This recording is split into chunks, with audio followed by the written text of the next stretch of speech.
Welcome to the hottest real estate topics on the planet, keeping you up to date with all the creative ways to buy and sell real estate without bank qualifying, so anyone can build real income starting today. Here is another great show with Dealmaker Bill and Pete the Rookie.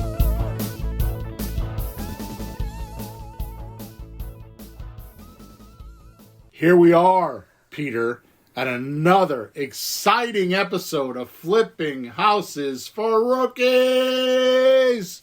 Is that right, Bill? Yeah. Episode number 340. 340.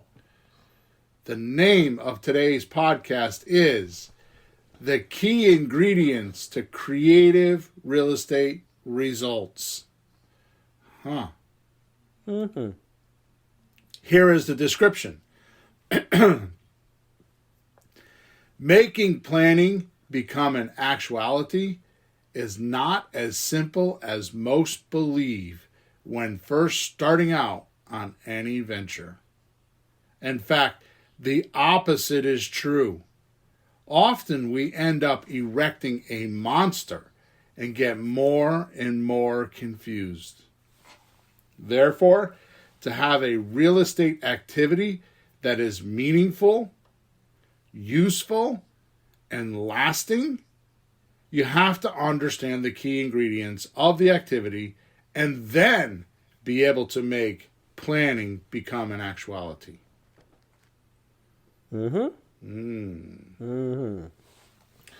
This is the only way to succeed for your personal reasons and efforts to create the activity and reap rewards from it.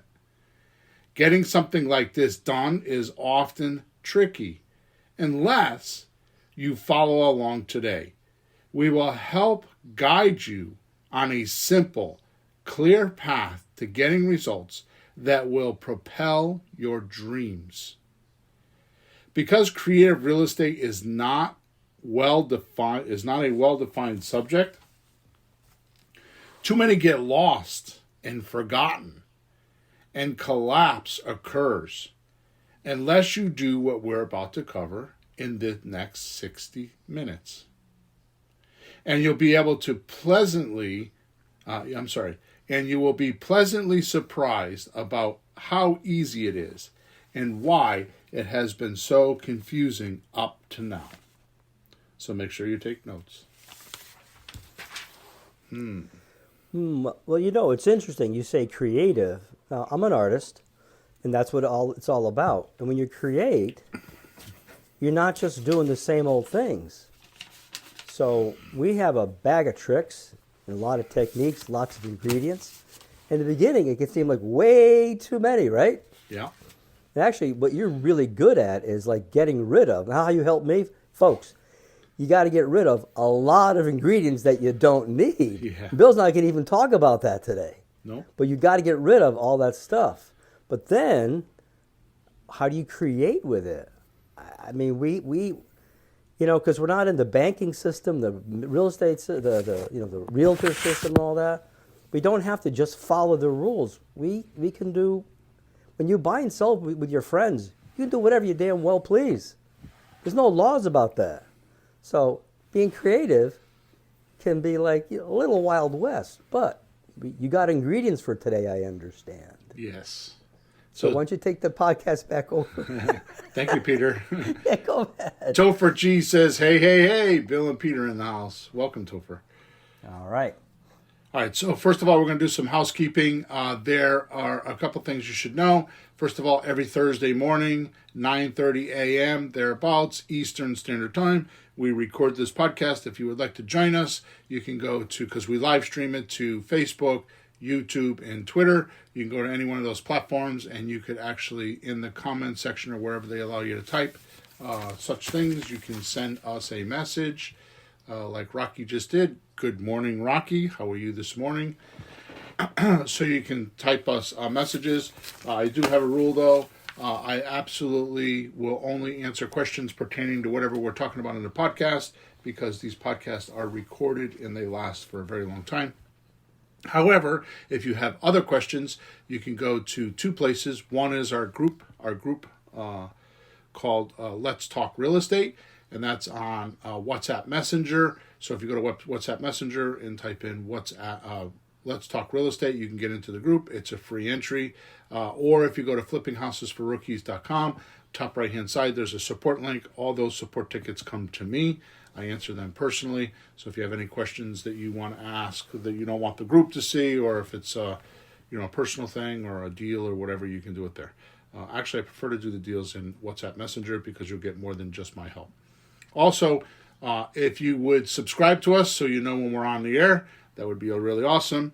And of course, leave us a review and like us or dislike us. I mean, most people like us. So, anyways, so there you go. Last thing is in the description of wherever you found this podcast or you're watching or listening to it, there is always a link that will help you with the topic that we're talking about. It's usually a tool or some added feature from the podcast that I put in there.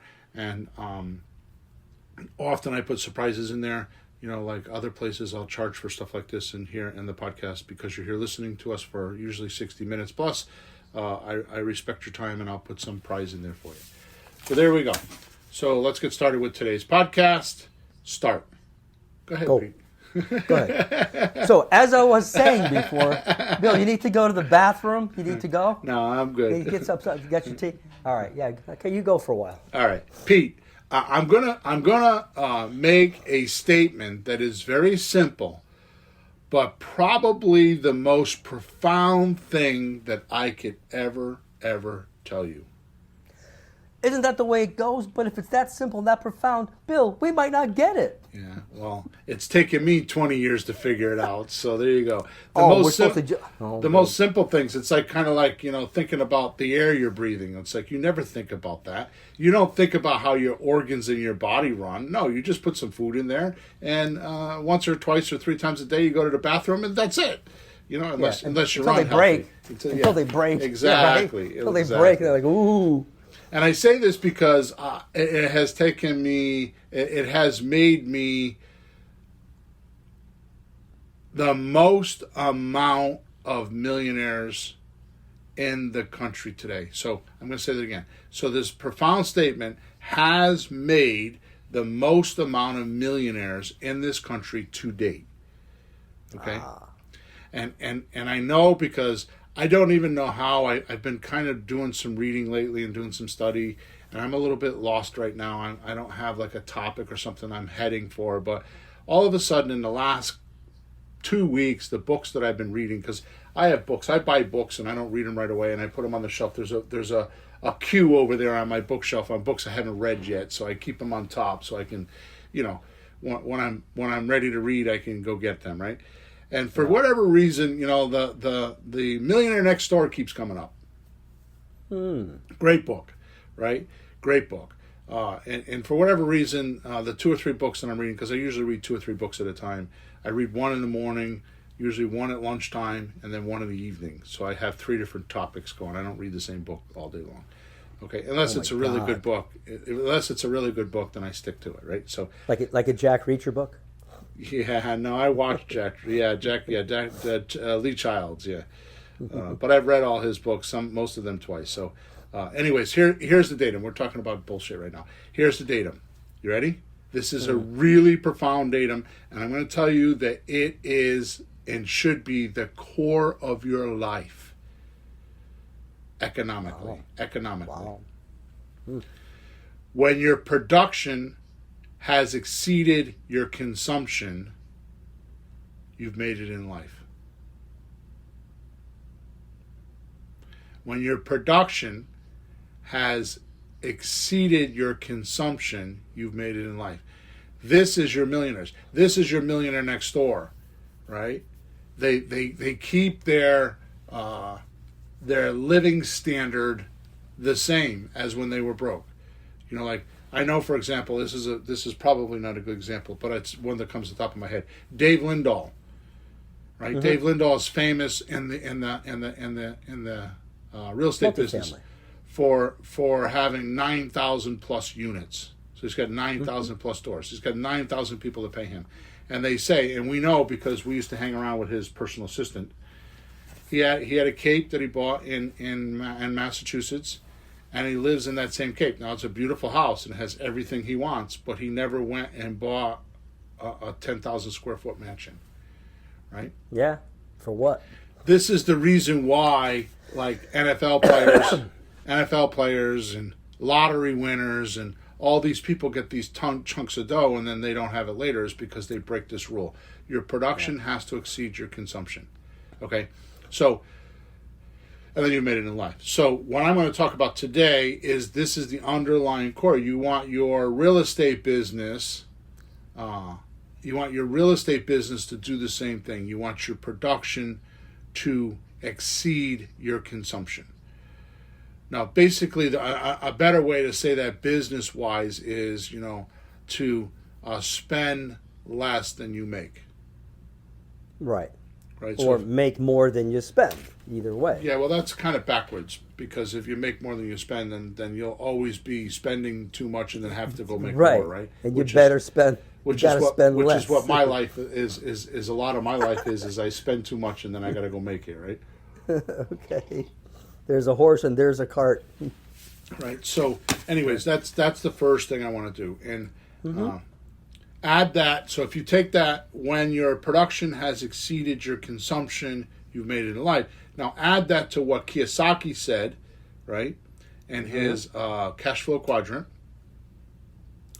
Right. I think it's cash flow. It might have been Rich Dad Poor Dad. It's one of the two. So you add that to what Kiyosaki said, not having to spend a lot of time doing your production, and that's what makes you wealthy, right? Oh, I've never heard that said that way. So, yeah, I mean, if you're punching out $12 an hour on the clock, it's a lot of hours. So, say that again. If you spend less time. Yeah. So when your production has exceeded your consumption, you have made it in life. Add that to what Kiyosaki said about not having to spend a lot of time doing your production, and you are wealthy. Yep. Good. Right. Yep. So, and we do this by accumulating assets that produce way more than we consume. Yep. Right. That's the true definition of wealth: is getting assets that are more than what you consume. And in my webinars, I talk about, well, if you need $4,000 a month to live, which is a common number, then have assets that are producing $6,000. So you have $2,000 a month for the surprises, the broken toilets or the non-payers or even just to put in reserve, right? So if it only takes you 10 hours a month to generate that $4,000, then you're wealthy. Yeah. Right? So this is the crazy thing about real estate, right? Which is why everybody gravitates, and I say everybody, not as a generality, a lot of people gravitate to or want to or wish to have this. Yeah. Yeah. Right? The craziest thing in real estate is it's the only thing on planet Earth that can do this without a long setup, risk, money, or even a specialized talent. Right? Yep. So you can say, well, you could do that with stock market. That's not true, because if I put $5,000 in the stock market and I get a yield, in other words, profit, right? That's great. That's great as long as I keep my $5,000 in there. I take my $5,000 out, it stops. I could take that same $5,000, and by the way, all I have is $5,000. I still have an asset of $5,000. I take the same $5,000 and I buy a $100,000 house, which I can do. First thing that happens is my $5,000 goes from being $5,000 to $100,000 worth of asset. Second thing is it's much more stable because it doesn't fluctuate. It's like if I'm getting $1,200, I get $1,200 a month every month, and it's consistent. And then it doesn't go. It's funny. It doesn't go up. Like, the economy changed. I'm only getting $1,100 for rent from my tenant this month. That doesn't happen. Yeah, exactly. Yeah. Or it doesn't go up to $1,800 either. I mean, it can, which we've just came through 2 years of that with COVID. But if you raise your rents like that much, then you're in trouble, because sooner or later those people will move and you'll be back down to your regular rent. So I didn't do all that. I raised rents, but I didn't raise them to the peak. because No. it'll stabilize out. Anyways, the third point is that if I own real estate, I can take that $5,000 out and still own the asset. Yep. Which is the reason why I kind of bash stocks a little bit, because that's how it works. But unfortunately, like we talked about in podcast number 339, which was the last podcast, and we called it What Actually is Creative Real Estate. There's no clear idea until we made that podcast. There's no clear idea of what you need to do. There's no clear definition of this is how you do creative real estate. There's no school. There's no lessons. There's nothing. What you have is a bunch of people that have their idea of how to do subject to, and then they tag on wholesale, or their idea what to do wholesale, and they tag on like lease options, right? I didn't know this when I was doing this, but I'm the only one that I know of. Now I don't know everybody, so I'm not saying that I'm the only one, but the only one that I know of at this point that encompasses all 7 deals strategies, because there's only 7 of them, right? There's not many of them, right? There's a bunch of variant ways to use them, but and on Bill's planet we use them, correctly, and the way we do that is with loan to value ratio and how much equity the property has. And then we know exactly which one to use and which one not to use, right? Yep. I've never seen anybody do that before. And when I did it, I was doing it on a necessity level. I needed to invent, necessity level is the mother of invention. I had an acquisition manager and I was trying to train him, and I was struggling because I needed help. I needed relief. I had too many deals. Yep. I was going like a madman and couldn't, I was buying 7 or 8 deals a month, and closing on 3 or 4. That's a lot of work by yourself. Yeah. Yeah. Right? Yep. So it's not very clear what is creative real estate, right? And it's kind of like, you're in New York and you want to drive to California, and you just jump in the car with a suitcase and you go. It's like, yeah, you can head in the right direction. You can aim for the West Coast, but how do you get there? And how much waste will you have trying things out? Right? So, yeah. That's the way creative real estate right now, like you said earlier, it's the wild, wild west.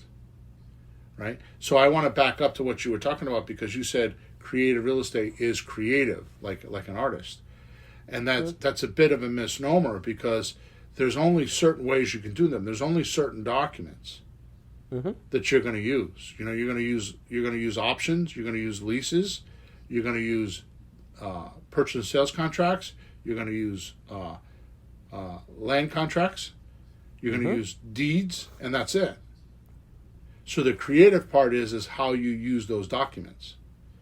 So you might have a subject to deal where you're going to take over a mortgage. The creative part is having 100 different variants of ways that you could do that. Right? So the creative part is not the actual strategies. The creative part is the way that you use them. Right. Right? Yeah, well, that's how art is as well. Right. And I say that because I've seen like people in trouble with a house. I'm not going to give any details, but something isn't working, and we're thinking, how are we going to buy this thing? Look at all the problems. And you go, oh, wait a minute. Why don't we do this? And you find a way legally to use normal channels, normal activities, but you find like, well, that was a smart way to do it, and everyone else is going, can't do it. And you find a way, and it's in the system. Well, let me give you a quick example of that, that makes you understand exactly what Peter just said. So you have a house they owe taxes on, property taxes on. Yep. Any conventional person, any attorney, any realtor, any normal investor that thinks they understand investing will automatically think they have to pay the taxes. Right? Where what we've done in the past is we go to the tax man, and because the money's already borrowed. Right? So suppose you owe $10,000 in taxes. Yep. The money's already borrowed. In other words, you borrowed it from the city because you still have the house, and they're asking, you know what I mean? You already had the money borrowed. So what I've done is I've gone to the city, and I'll make an arrangement with them where I cap it, and like I pay on the $10,000 and I pay my current taxes, and they'll let me do that. right? So you don't need to go get $10,000, right? And that's exactly what you're talking about. So, conventional wisdom would say, oh no, you got to pay the taxman. If you don't pay the taxman, he'll close down on you. No, by the way, what did I just say? What did I call him? Tax what? Man? Oh, I didn't call him taxmen. There's not a committee. Oh. There's a tax man. There's one person. And you go talk to that person, and he's in charge of this. Yeah. So if you talk to that person, and by the way, it doesn't have to be a man. Many of them are women these days, but you get my point, right? Mm-hmm. All right, so let's move on. So let's start off with what I strongly suggest, and you've never heard this before, Peter. This is brand new to you. So what I strongly suggest as a mission statement that we can all use and build upon. So this is what we do as creative real estate investors. And then I'm going to get to all this other stuff later, all the necessities, right? Or the ingredients, right? Because it's not as complex as you think. Probably whoever started listening to this podcast thought that there was going to be a list of them. Like, oh, do this, do like a checklist, and that's not true. No, and that's what I'm saying. You take all the stuff out that you don't need, and that's how this gets easier. At least it's just a few things to focus on, and that's a big difference. Right. That's how I started, like with a list of 12 things. Bill, what do I do? And he goes, get rid of the first 11 and start there. Right. Seriously. Totally. I can't do 12. Exactly. All right, Maybe so one. Here's the mission statement. Ready? We help real estate buyers and sellers get more than they expected with their transaction by assisting them with reliable, creative real estate strategies. Nice. Right, so I'll repeat that. So this is a mission statement. You should write this down and you should use it, because the more of us that say this, the more it becomes real to our sellers, and we could be more likable and more known about. So here we go. Here's the mission statement. We help creative real estate buyers and sellers get more than they expected with their transactions by assisting them with reliable, creative real estate strategies. It's simple and defines exactly who we should deal with and what we do with them once we meet them. I noticed the second time you read that you called the buyers and sellers creative too, didn't you? We help creative sellers and buyers, right? Yeah, so we help real estate buyers and sellers get more than they expected with their transaction by assisting them with reliable, creative real estate strategies. Got it. Okay? And again, you should write that down, and that, like I said, it explains who we should deal with and what we're going to do with them. So up until now, nobody's defined or put in a sentence, it's a long sentence, but put in a sentence, what is creative real estate? That is what creative real estate is. We help real estate buyers and sellers get more than they expected with their transactions by assisting them with reliable, creative real estate strategies. Yeah. But there is some bad news with this little mission statement formula. Uh-oh. All right, so here we go. The secret ingredient to getting results in creative real estate is your philosophy and attitude and how you hold what you know, plus the way it affects you. It's taken me 30 years to learn that. The secret ingredient to getting results in creative real estate is your philosophy or attitude and how you hold what you know, plus the way it affects you. All right, so let me put a reality check to this, okay? Yeah. Give us examples or expound, please. I've had many coaching clients that now I spot it right away, but before I didn't spot it as quickly, and sometimes it would take me months to figure it out. Yeah. So suppose I personally would not allow you to put the deed in your name and keep the mortgage in my name. If I was an investor, or an entrepreneur, a real estate entrepreneur, and I need to call you up, Peter, and say, would you sell the house for what you owe on it? And you're like, yes, I would. Well, if I personally would not be willing to put the deed in your name and allow the mortgage to stay in my name, how am I going to convince you, the seller, to do it? Like you would never do that. I would never give somebody my house, right? Yeah. So, right, I see what you mean. So, yeah, we've run into people like you wind up stopping yourself because you have to ask the seller to do something you wouldn't be willing to do. Like, I would never do that. Like, who would do that? Right. Like, who cares what you would do? If the guy will do it, let him do it. But we wind up stopping ourselves because we wouldn't do it. Wow. And I've seen that. I know what you mean. So that's why I say the secret ingredient in getting real estate, creative real estate, is your philosophy and attitude. And how you hold what you know, plus the way it affects you. Right? Here's another one. You do, and you did this to me. I've done it myself. I know this for a fact. You buy a house, you work really hard, especially your first 2 or 3 deals, 1, 2, 3, 4 deals. Right? I can name 3 people off the top of my head right now that have been in my coaching group, and this is exactly what happened to them, and it killed them. They're no longer. One of them works at Home Depot. I see her monthly. I go to Home Depot, and she's like, "Hey, Bill, how's the house is going?" Okay, and here's what happened. You buy an ugly house. You do all the work, which, by the way, is the hardest way to buy a house, the hardest deal structure to do. We call it rehab retail, right? It is the hardest thing to do the first time. They're not that they're hard, but if it's the only deal you have and you've never done a deal before, this is the most amount of things you need to learn. It has the most steps and the most amount of things and the most amount of booby traps, right? It's the hardest transaction. Anyways, you buy a house and you're going to renovate it, right? And here's what happens. Now I'm going to read this statement again, okay? The secret ingredient into getting results in creating real estate is your philosophy or attitude and how you hold what you know, plus the way it affects you. So this person that I'm thinking of right now renovated the house as if they were going to live there. Okay. Now here's a separate. I'm going to come back to that for a minute. Here's a separate idea. I'm a perfectionist. I've heard so many people say that. Right? So now they're going to fix every little tiny little, like down by the molding in the corner of the room, there's a little nail hole down there, and I got to patch it.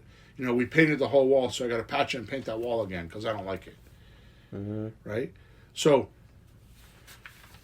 the secret ingredient into getting results in creative real estate is your philosophy or attitude and how you hold what you know, plus the way it affects you. Yeah. So let's go back. So being a perfectionist will hold you back, right? Or going back to the original deal, you renovate this house so it's like your house, and there's a couple of things that happen. Number one, you spend too much money on the renovation. And I'm not talking about doing cheap renovations. I mean, you and I have done plenty of renovations. We don't cheap out, but there's certain things you can and can't do. It's. I mean, think of it this way: walk around your house right now with the furniture in it, and you're not going to see half the walls. Yeah. But when it's empty, you're going to see all of that. So the problem with that, which is why I always make the statement, which was podcast number 339, the difference between doing that deal and doing a creative real estate deal is when you do that deal, it's all about the house. You have to make the house pretty. It's all about the house. You come into creative real estate, the house is secondary. It's all about the paperwork connected to the house. You know, it's all about how you can purchase, you know, and pay monthly and not need all the money now, right? Yep. There's a big difference between the two, right? So what happens is somebody will fall in love with the house because they spend 4 months every single day going over there fixing the house and doing this and doing that, and they fall in love with the house, and instead of putting it on the market for 180, they're like, let's go for 200 because they fell in love with the house. They think it's special. It's the best house in the neighborhood. You become what your seller tells you all the time. Okay, so I think I made my point here. Is the secret ingredient to results in creative real estate is your philosophy or attitude, and how you hold what you know, plus the way it affects you. Yeah. And, now here's the interesting thing, and there are only two prevalent types of attitudes and value-driven philosophies in creative real estate, or in life for that matter. Mm-hmm. You ready? Mm-hmm. So here they are. One, what can I do to help you? Or two, what have you done for me lately? Now, these are common. I mean, especially nowadays. I mean, geez, I can't recall it. I read something the other day. I can't quite recall. Well, I know where it is, but I read something the other day, and the author was talking about a television world. Really? And how it changes reality. And how we have a what have you done for me lately started in the 50s when TV hit the scene. So what have you done for me in a bad way? Yeah. Okay. So what have you done for me lately, right? So an entitled attitude says, pay me more and then maybe I'll work harder. Oh, yeah. And a value driver attitude or value driven attitude says, I'll work harder and then I expect you'll pay me more. Yep. Right? So see how valuable this attitude and philosophy is to your success? Because you say it more than I say it, but too many of our coaching clients, our students, are in the transaction, and you were for a very long time. I think you've changed since, but you were in it just for the money. You used to say, oh, I want to do my music, I want to do my art. I'm just in real estate just to make money. Mm-hmm. Right? And that's one of these attitudes. Which one do you think that is? Right? It's what have you done for me lately? Mm-hmm. Right? Now, how many times, and I learned this early on just in sales. I mean, I didn't even learn this in creative real estate. I learned this before I got to creative real estate. So it's like, how many times have you heard me say, well, if there's anything I can do for you, just call me. Even if I don't buy your house, I'd be glad to help you. You do say that, and you mean it, and you'll do that. Yeah. My dad tried to teach me things like that. He was just a barber. He had the best shop. He had governors, senators, celebrities in this. And this is just Hartford. This isn't L.A. or New York. But just that attitude of being really helpful, going the extra mile. A lot of my friends do that in their businesses, and that's way better. Maybe it's old school, but a lot of those old customs and old ideas and all that, those are good. So really if you so desire, the next couple minutes I will tell you why this is. There's a philosophy of why this is. Do you want me to do that, or do you want me to keep moving? No, it sounds interesting because, I'm sure we've all been told these things, but like it goes on deaf ears. Like, why should I? Well, no, the world, hey, how about this? Here's what we're hearing lately. The world is different now. Yeah. The old rules don't apply. We have to redo everything. That's baloney. We didn't do enough of really good, sound principles.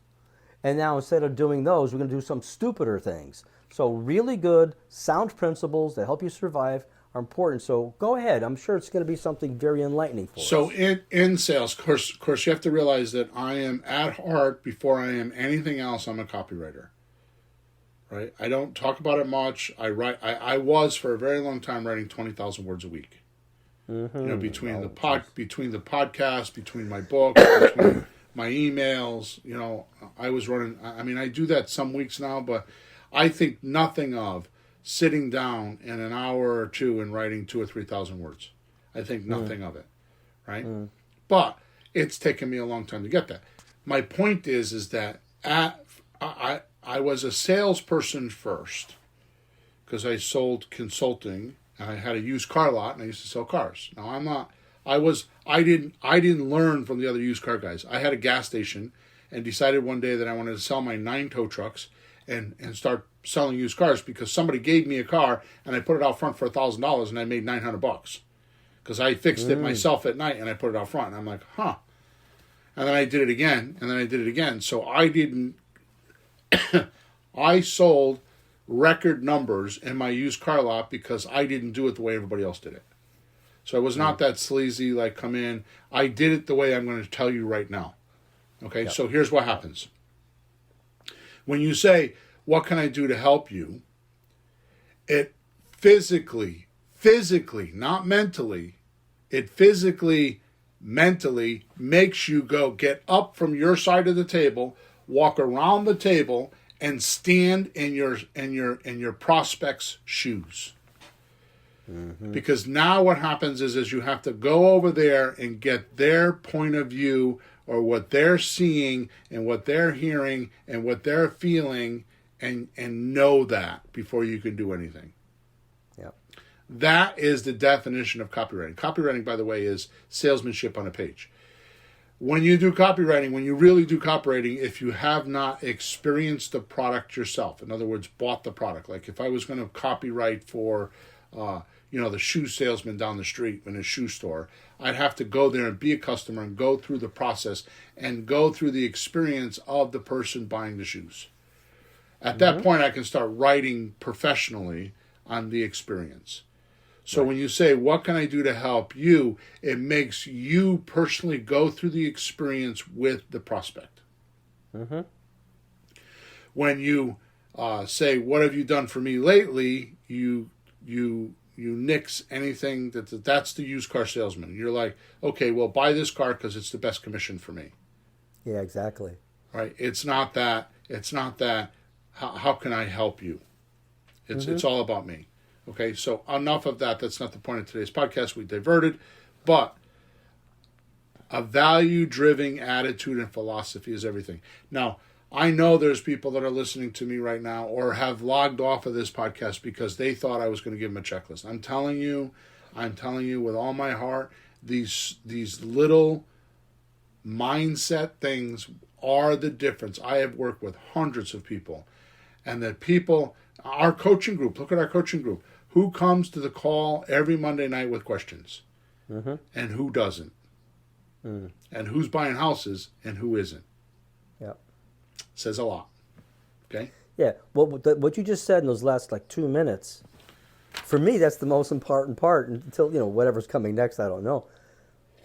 But if you don't find out what the person wants and what they need and help them do that, how the hell are you going to buy the house? If you just there's what's in it for me and what you want to do. I mean, right. Any sales, in music and art, we're always thinking, how will the audience perceive this? How will it hit them? Not to just be like whatever they want, but will this go over? It's like the recipient. When you talk to somebody, are you cognizant of what you're going to say and how it's going to affect them? Truth is if you have art, right, and you're making art, whose opinion matters? Yours or the guy that's going to pay you for the art?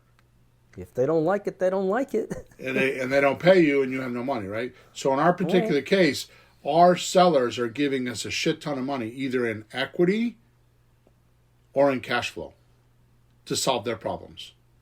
Because we listened, and that's the point. You said it a lot of different ways. No. Let's back up. I don't want to interrupt what I just said because it's not because we listened. That is part of it. That's the discovery stage. But our customers, our sellers are paying us sometimes tens and tens and tens of thousands of dollars of equity and or hundreds, maybe thousands of dollars over the course of time in cash flow to solve their problem. So you better goddamn well know what that problem is because you're going to make a shit ton of money. Then it goes to what you're saying. So we have to understand what it is. But you better goddamn well be able to put your finger on so you have a tax bill and you don't want to deal with it. I'll take care of that. Yep. Right? But that's not even where we're supposed to be today. So let's go back to the podcast. So if you so don't believe anything I'm telling you today. What I want you to do is a drill for the next 24 hours, yourself personally, and this includes you, Peter, because I actually want you to tell me what happened, because I want to know, because you'll give me feedback. You'll give me honest feedback. So what I want you to do is I want you to watch someone's actions for a short period of time and then pick what their philosophy is. Ooh, wow. Wow, I wasn't expecting that. Wow, interesting. right? So just watch someone and their actions, right?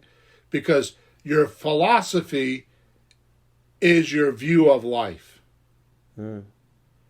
Something beyond feelings and attitudes. Your philosophy drives your attitudes and feelings. And that's where the action comes from. Okay. Okay? So now watch this, because here is a gauge for me. I think I wrote this later. If I come back to it later, I'll come back to it later. But here's a gauge for me. When I watch people, and I can name them, I'm talking about relatives. Now, my dad just passed away, so I've been to Florida, and I'm going back next week. And I'm with family that I don't spend a lot of time with sometimes. I talk to them, but I don't watch them. I don't see them. They're 1,500 miles away from me. So what are you ready for this? My little test. Is their actions for comfort or accomplishment? Are their actions for comfort or accomplishment? And then I go to, are they looking to help someone? Or are they looking to, what's in it for them lately? Now, I'm going to stop here because I can go on for 2 hours on this, but I will tell you, I promise you wholeheartedly, and you don't have to believe me at all. Look at it in your own life. Help is the number one thing that every person either has or doesn't have. And if they don't have it, that's their ruin. That's their problem in life. It is natural for a human being to want to help another human being. Help is like a foundation of your personality. It's huge. And just look around. So let's get off the topic because I spent too much time on it. All right, ready? So most are looking in the wrong place for success. They're looking for that big breakthrough or an amazing quantum leap. Yeah. Much like going to the casino and playing craps and hoping you'll fill your pockets and go home. Right? Now, there's an old story, which I'm not going to get into, but I'm going to just give it to you really brief. The old story is there's this guy, he goes to the casino, and he wins and wins and wins, and he's always winning, and he's like just having fun, and he goes up there, he goes to the casino just to kind of like have fun. He's not paying attention to money, but he always wins. Yep. And then a few years later, he gets married, he has kids, he loses his job, and he has no money, and he goes to the casino, and he loses everything. What's the difference? His philosophy, his attitude, and what he knows. That's the difference. And that's where I came up with this whole neediness thing that we talked about for a long time. Because when you have neediness in there, it scares away all the success. So the guy that went to the casino had neediness, and it scared away the money. Yep. Okay? See, everything in life has a natural production. I'm sorry, I'm going to back up. So, see, everything in life has a natural progression. Yeah. Ready? Plant, cultivate, harvest. He says to the gardener. Yeah, plant, cultivate, harvest. Good. Right? And successful people do what unsuccessful people are not willing to do when it comes to plant, cultivate, and harvest. And here's the meat and potatoes of the podcast. I know I've been kind of like dinking around here, but let's go here, right? Here we go. Here is the number one ingredient for being successful. Absolutely, hands down, you do what I'm about to tell you, which, by the way, you won't. Or you will do it and you'll stop and then you'll come back to it. How do I know? Because I've been doing that. I'm 59 years old. I've been doing this for 40 years. It's like a roller coaster. I do it, I don't do it. I do it, I don't do it. I do it, I don't do it. Wow. So it brings me to my next ingredient, which we're going to talk about, is to master the mundane. And mundane means the normal or not very interesting, almost boring. In other words, it's practical and ordinary or commonplace that is not very exciting. Yeah. And I have to tell you, I struggle with this because I'm a adventure seeker. I'm definitely that guy in life that would be on the front lines, scouting out where we're going next. And Peter, you know me. I am that guy. I love excitement.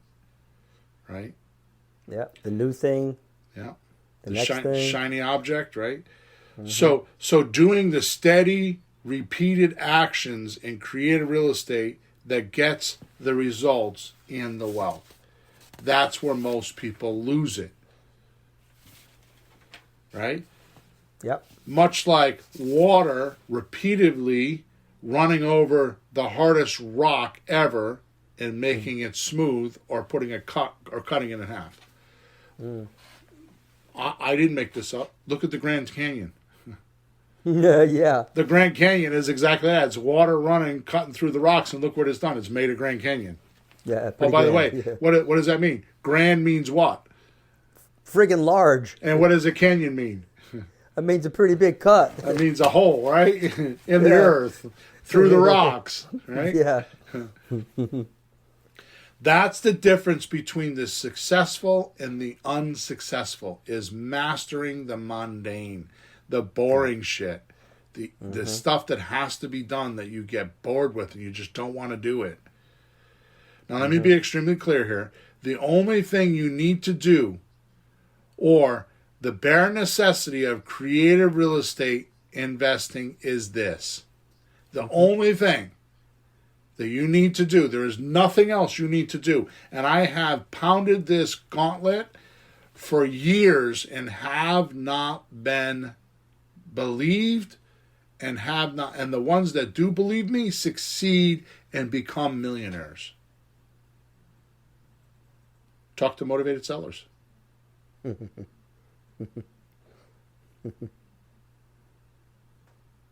Watch this. Talking to sellers or motivated sellers and mastering this mundane action will make you a multimillionaire. It'll teach you everything you need to know, because the seller is the one that's paying you. So the more you learn about them, the more you can make more deals. Yeah. You want to know how to have all these core strategies and all this math and all. You know what? I'm gonna fix that right now, because Peter, I've been to hundreds of closings. Actually, I haven't been to hundreds of. I've orchestrated hundreds of closings, hundreds and hundreds of them. I've been to, I don't know, we'll say 50 or 75 closings, right? Because my attorneys do that, right? And the rest you stay home. Yeah. So here's the most amazing thing ever. I have never once, ever once, seen a house sign the documents. Well, G-Bill, it can, because it has no hands. Fingers. Right? It's always been the seller that showed up. And the reason why the seller showed up to the closing is because they were going to get something out of it. Yeah. Because I'm going to tell you right now, your seller's philosophy is, what have you done for me lately? Right, and your mission statement was they get more than they expected, or something along those lines, The right? transaction, They get yeah. more and my dad tried to teach me that. Give people more than they planned on getting, and you'll have customers for life and tips and that. But right there, more than they expected. Right. Yeah. So by just talking to sellers, and I don't care if you don't know anything, you don't, in my bad language, you don't know crap. You know nothing about anything. Just talk to a seller, or two, or three. In fact, don't even talk to two. Just talk to one. Right? I strongly suggest you record yourself and listen to what you said. Right? After you do this at least 5 times, you'll know, here's where my weak points are, here's where my strong points are. And like you said at the beginning of the podcast, what do you eliminate? What you already know. You already know that. So you don't need to put your attention on that. What you do is you work on the things that you need help with. So now, Right. if there's 10 things to learn, you just omitted all the other 9 because there's only one thing you need, Yep. right? Yep. So by talking to sellers, you'll make $1 million. It'll teach you everything you need to know about the sellers, and the sellers are the ones that are paying you. Mm-hmm. Number 3, how to find them. It'll teach you how to find them because you're going to have to call them. So you got to find out where are they, right? It'll, number 4, teach you how to talk to them correctly. I'm going to tell you right now, when I had to take a crap the first time on planet Earth, it wasn't a pretty sight. It did not go in a toilet nice and clean and I wiped myself. I can tell you that right now. Okay? Thanks for the image, Bill. Everything you do in life the first couple times is a mess. Well, a few minutes ago you said something that made me think. Folks, listen. Imagine when you started that job that you got, the first one or the second one or the third one, those first few days you had no idea what you were doing. I was talking to my son in his job, and there's no training for it. They just he said, I took a year to figure it out myself. Yeah. He sat there on the computer and don't go in here.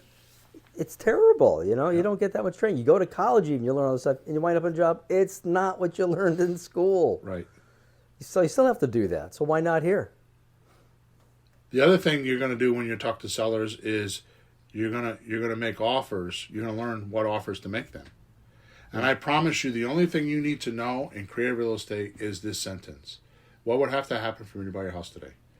And not enough people use that because the seller will make you an offer. Now you just say, okay, I'll get back to you. I'm going to go talk to my partners or my friends or my mentors.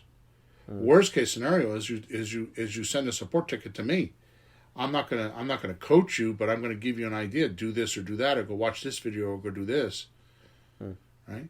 Which, by the way, well, I'll get to that. One of the most amazing things that I have ever done in my entire life, I decided this yesterday, was hooking up with my other 3 partners and creating this creative REI replay.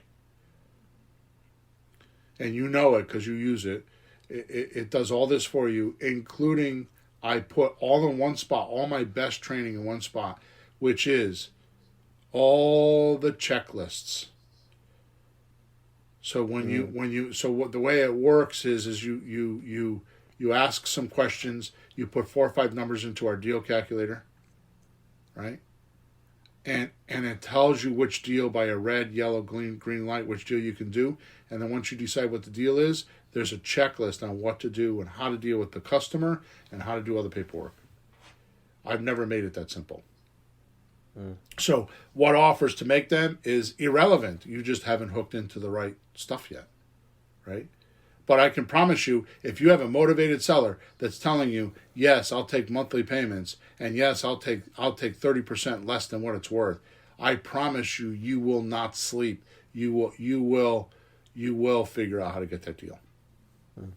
Right? That's like having the prettiest girl in school asking you out on a date and you have no money. You're going to figure out how to get your dad's car and how to get $30 to take her out to dinner or whatever the number is. You're going to figure it out. Right? Sure. Okay, so number 6, how to close deals. And number 7, the most important value you could bring your seller and get paid. You're going to learn what the value is. What do they want? What's going to move the needle to keep them chasing you? Okay? And I'm telling you, this is the hardest part of my life, my entire life. I have been bruised, I've been hospitalized, I've been killed dead and gone radio silent for years because I can't get this understood. It's too simple. All you need to do is call a seller. A seller. You do not need to answer their questions. You do not need to be a professional. You do not need to sound like you're me and talk to thousands of people. You just need to be real and interested in them. And tell them, I don't have an answer for that question, but I'll get back to you. And they will respect you. And after a while, you'll start to notice you don't have to tell them that. Look, Look, I don't think there's a person I've met in real estate who doesn't want my experience. But this is the lie. Only because most think they want my experience is what makes my deals. My experience makes my deals. No. That's not what makes my deals. Mm-hmm. What makes my deals is outflow makes my deals. Outflow, talking to enough sellers is what makes my deals. If you talk to enough sellers, sooner or later, you'll find a motivated one, and they will let you make mistakes and learn, because a motivated seller says yes more than they say no. Yeah. Right? Now, the difference between you, meaning my listener right now, and me is I can convert more than you can. That's the only difference. So maybe I have to talk to 10 people and you have to talk to 30. Yep. That's it. That's the difference between you and I. But how do you think I started? You think I started this way? No, I started off talking to 1,000 people first, or whatever the number, 100 people first. Yep. Right? Sure. What we did back then is we put signs out because it was new. We put signs out and people would call me, which we're working on that right now. You and I talked about that, and I'm going to be working on that over the next several weeks because I think I have a very clever way of getting people to call you that is not being used in the industry, but it's being used everywhere else. And just to give you a hint, it's called a webinar. So, right? So, most important, the motivated seller will get you through an entire deal so you can see how it works. So all you need to do is dial the phone or text enough people and just learn. Make mistakes. You did that. You called me up and I told you call for sale by owners, and next thing you know, a week later we're in a house. We didn't buy the house, but we're in a house, and you learned what it's like. Right?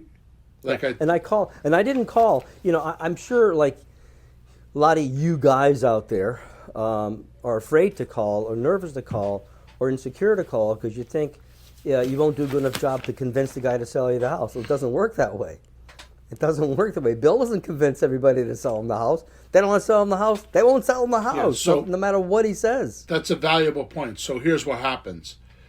So going back to your philosophy, attitude, and what you know. Here's what your philosophy should be when you call a seller. Good. I need to make sure that this person is, I need to find the suspects. So I'm going to call this guy up. If he's a suspect, I found him, I whack him, and I get rid of him. Okay, thank you, this is not for me. And the new script that we use, which is what I call the solopreneur script, pretty much is, what's your price?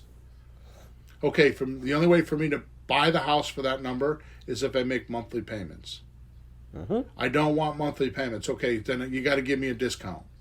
I mean, we cushion it. You got to give me a discount. And if the discount's not more than 10%, they are a suspect. You know in the first 5 minutes. Bill, it's just that easy.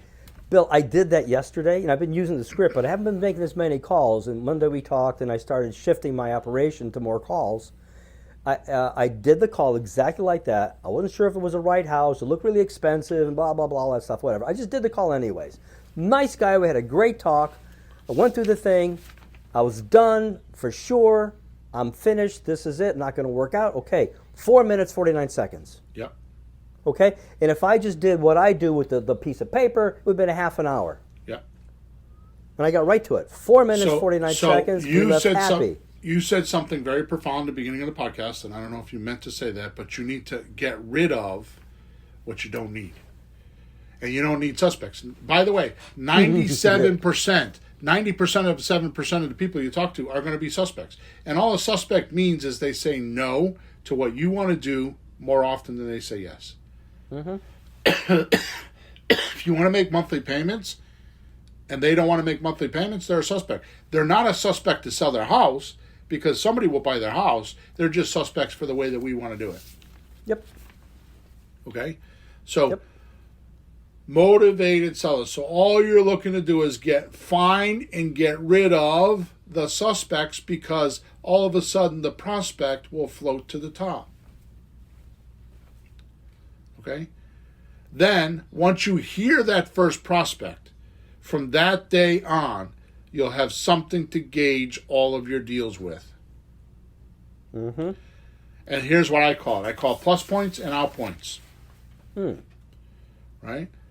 Mm-hmm. All your deals will have plus points and out points from that original owner that you did the deal with. So like right now, your first deal, you look back consciously or subconsciously at all the plus points and out points or negative points, right? Yeah. Compared to your first deal. The first time you heard a motivated seller, right? Mm-hmm. So your key ingredient to fight the boring, mundane activity of calling sellers. And what happens is too many of us get clever with all these, VA, virtual assistants and texting, and we forget the most important part is to talk to the seller. Yeah. Even if you're on Zillow, just dialing, go get leads, just go to Zillow, type in your zip code, where you want to be, and just start dialing. Or go on Facebook Marketplace and go under rents and just text people like, would you be willing to rent for a year or two and then sell to me? And somebody will want to talk to you. You have to talk to sellers and make offers, and this new creative REI replay system that I'm a founder of, does 90% of this work for you in a human manner. I could tell you the things that I had meetings about lately that I had no idea was how this software was going to end up is incredible. It is absolutely. We have stuff coming down the road that nobody else has. And it's because there's 4 of us with 4 different talents, and we put them together, and we come up with some amazing stuff. I'm going to tell you right now, just the calculator alone is worth the system. And then, oh yeah, by the way, Sean told me yesterday in our meeting, you ready for this? It's not released yet, but right now, you go into Creative REI Reply. We put leads in there for you, automatic, part of your subscription. They text. All you do is go back in. You go into the system every day, every other day, whatever you do, 3 times a week, and you respond to those texts that came to you. That's how you find your leads, right? You get on the phone with them, and you use our solopreneur script, which is right in the system. It pops up. You fill in the 5 or 6 numbers in the calculator. It tells you what deal to do. You click on the deal. There's a little checklist there of all the things you got to go over with the seller to make sure they want to do that deal. When they're done, you hit save. A box pops up, and you send them, right on the phone, you send them a memorandum to sign while you're on the phone. Now, that's pretty awesome. That's nuts. Awesome. Oh, wait till you hear this. So what we just completed, which we have not released yet, once you decide that this is a subject to deal, you'll click a button or click whatever. I don't know. I think it's a button. You'll click a button. It will automatically pull the subject to documents you need, automatically fill them out, and put them in your, download them to your computer. So all the documents you need to do a subject to deal are pre-populated and put into your computer. And by the way, within not a long period of time, we're going to have it so that you can actually get them signed legally. And they're filled out with the names and numbers. You want to do a slot deal? You push a button, and automatically it pulls the documents you need for a slot deal and automatically populates them with the customer's name, the address, everything in there. You want to do a rehab retail deal? It automatically pulls the documents and fills them out. You want to do a lease option deal? Automatically pulls the documents, fills them out. You want to do a rent to own? You're going to sell it to somebody, to a buyer? Automatically pulls the documents, fills them out. Who does that? I mean, it's hard to imagine that it can be done. Well, we get, you can fly to the moon and Mars and all that. Right. But things like this, crazy. I mean, 5-10 years ago, I don't think this could have happened. No. So anyways, if you want to know where to look at that, you want to go check it out. There's a link in the chat. You can go there, and I put it in there today because it's just, I mean, I'm not saying it because I created it. I'm not even trying to sell it to you. I'm just telling you, this is what I dreamed of for 30 years. This software is what I wanted for 30 years, and I've thought and I've talked about it, and these guys helped me make it possible. Right? You guys are like the Beatles. Yeah, exactly, with creative real estate, yeah. Yeah, no, seriously, you have like a number of people together. The real name is the mastermind group. Yeah. You know, separate talents, because it's hard to be good at everything on your own. It's not possible. So having a team like the four of you, I don't think you guys would be friends socially, just go hanging out. Nope. It isn't that at all. You and I, we go to the movies, we go to dinner. Yeah. You know, Sean's in Florida, so we can't even go out with him anymore. I wanted to go meet him, but he moved down there. But together as a team, as business. Yeah, we got to go because we're 8 minutes past, or 5 minutes past. But you're right, 100%. So just remember before we end off, real estate is made to take money out of it, not put money into it. And that's what we're here with 340 podcasts telling you how to do, right? And now this is the newest profound statement that I make. We do creative real estate to change our lives. We don't change our lives to do creative real estate, right? So you have to have these philosophies. If you don't believe these two core philosophies, then or have these attitudes, then you're done. Don't do creative real estate. You're not going to make it, right? And if you just follow along with what I told you, just talk to one seller and then another seller and have what I talked about today, these core philosophies, you'll be like me, and one day you'll wake up and you'll have done hundreds of deals. Because that's literally what happened to me. One day I woke up and I'm like, oh shit, I didn't realize I did so many deals. Yep. I still don't realize. To me, it's still not real because I'm always doing the next deal. Like I never did a deal. All right, good. So thank you for being with us. Thank you for all your support. Remember, you can reach me for any questions at flippinghousesforrookies.com. Up in the top right-hand side, there's a support link. You can go there. You can go to WhatsApp Messenger and type in "Let's Talk Real Estate." Also, in the chat, or I'm sorry, not in the chat, in the description of this podcast, either you're watching or listening to it, there's a link in there for you. And don't forget to subscribe to us and like us. If you like today's information, make sure you like us and give us a review. Okay, so we're over and out. Next time we gather, it will be for episode number 341. Have a good week, boys and girls. Over and out. Thanks for tuning in to the hottest real estate topics on the planet with Bill and Pete. If you want to continue learning how to buy and sell real estate without money or credit, head over to flippinghouses.club for some cutting-edge real estate wealth tools. Or contact us at info@flippinghouses.club.